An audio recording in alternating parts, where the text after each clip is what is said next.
Perkenalkan, nama saya Erik Kananata. Pada kesempatan kali ini, saya akan menjelaskan topik tesis saya yang berjudul Analisis Risiko pada Peer-to-Peer Lending dengan menggunakan metode Random Forest.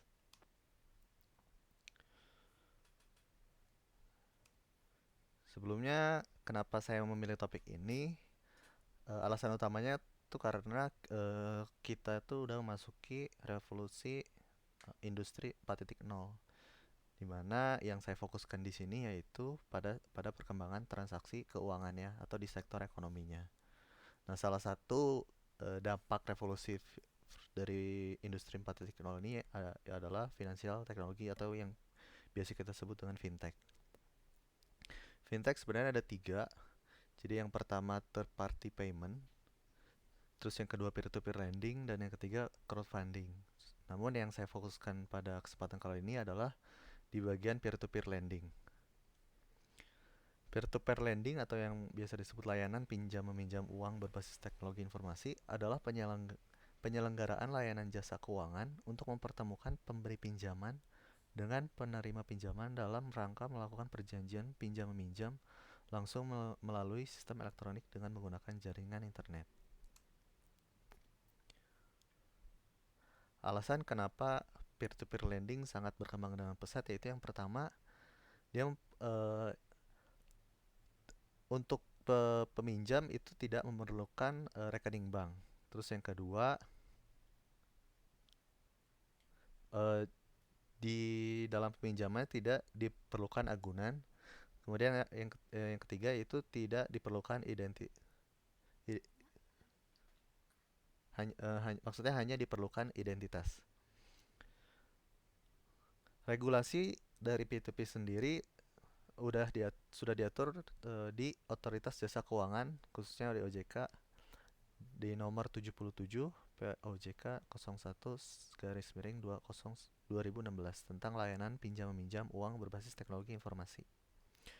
Namun ada masalah atau problem utama dari uh, kegiatan pinjam meminjam pada peer-to-peer lending yaitu kredit macet atau hingga gagal bayar.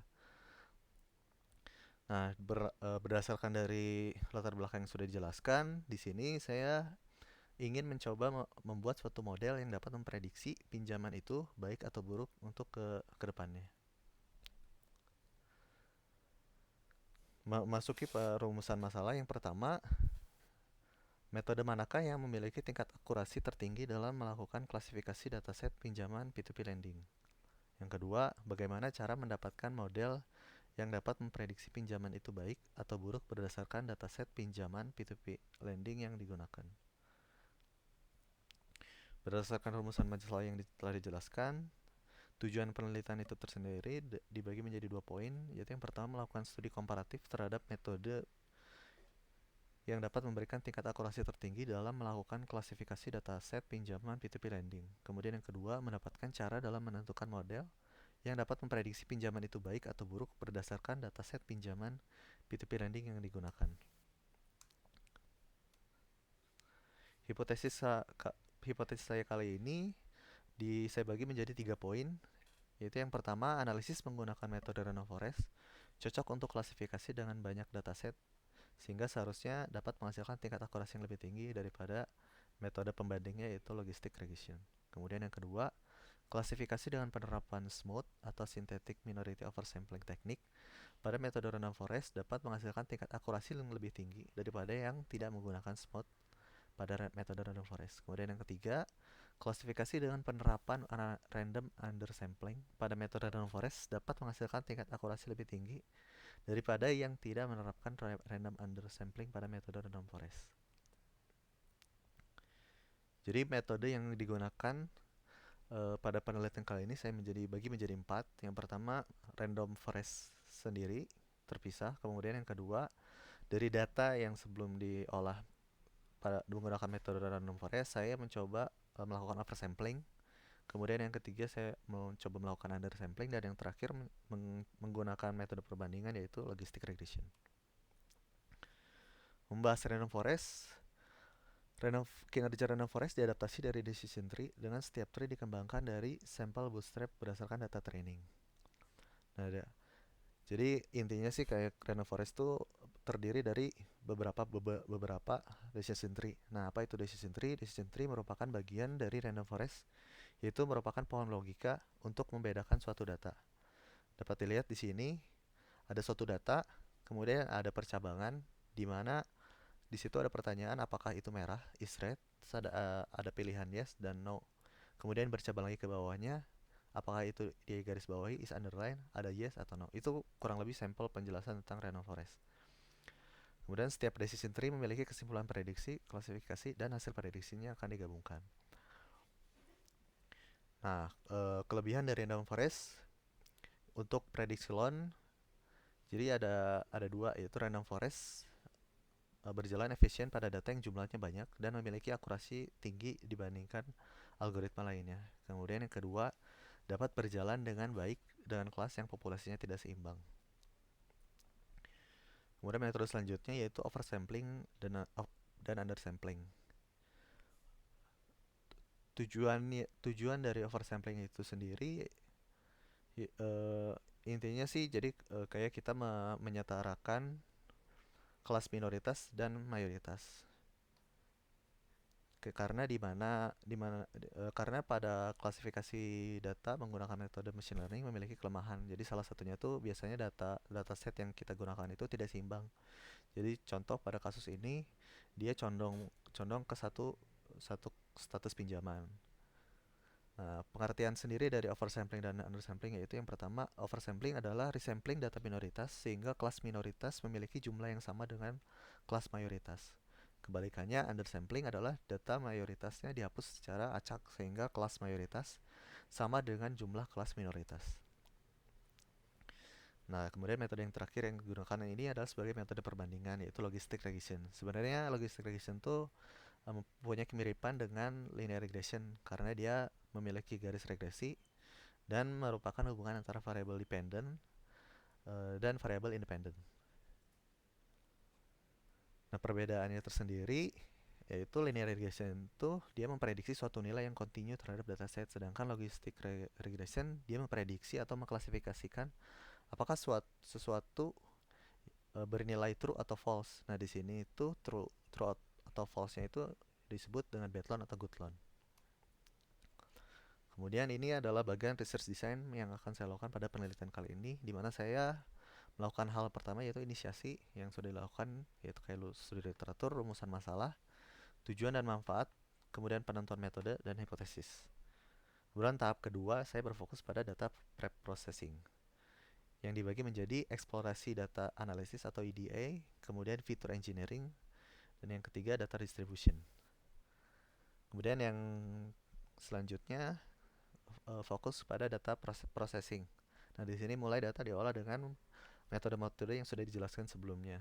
Kemudian yang terakhir, evaluasi atau conclusion atau kesimpulan.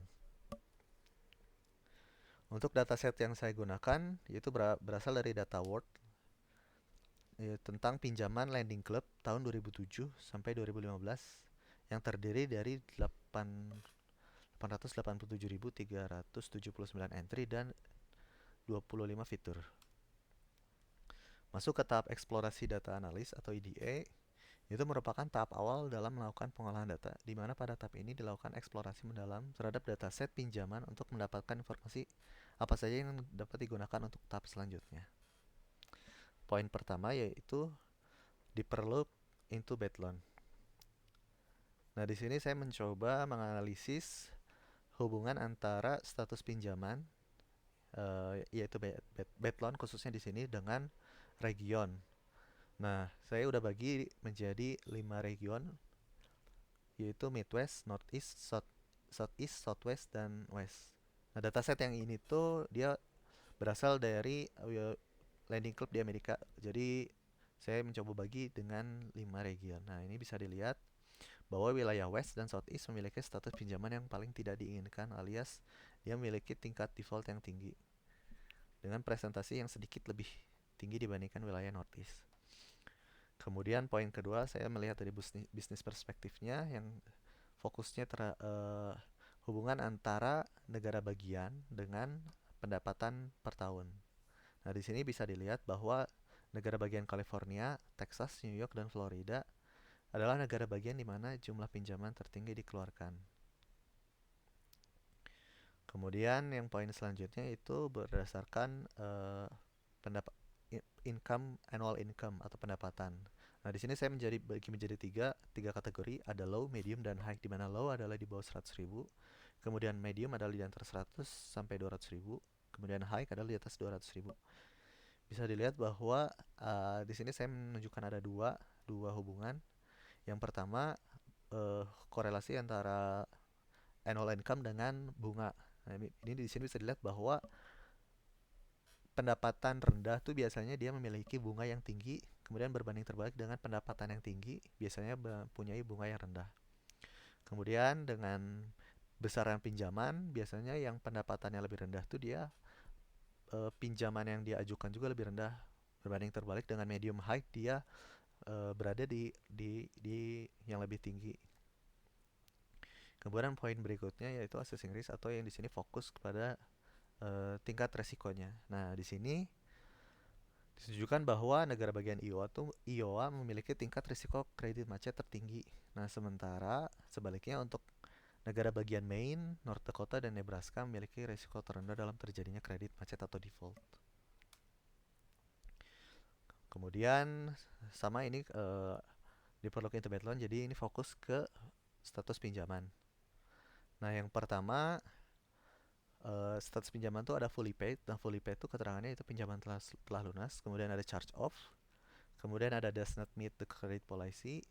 Nah, di sini ada dua, ada yang statusnya fully paid dan charge off. Kemudian ada in grace period. Kemudian ada late yang dibagi menjadi dua, ada yang 31 sampai 120 hari. Kemudian ada late yang dari 16 sampai 30 hari. Kemudian ada default. Nah, default di sini ada pinjaman macet dan tidak ada pembayaran yang dilakukan selama lebih dari 121 hari.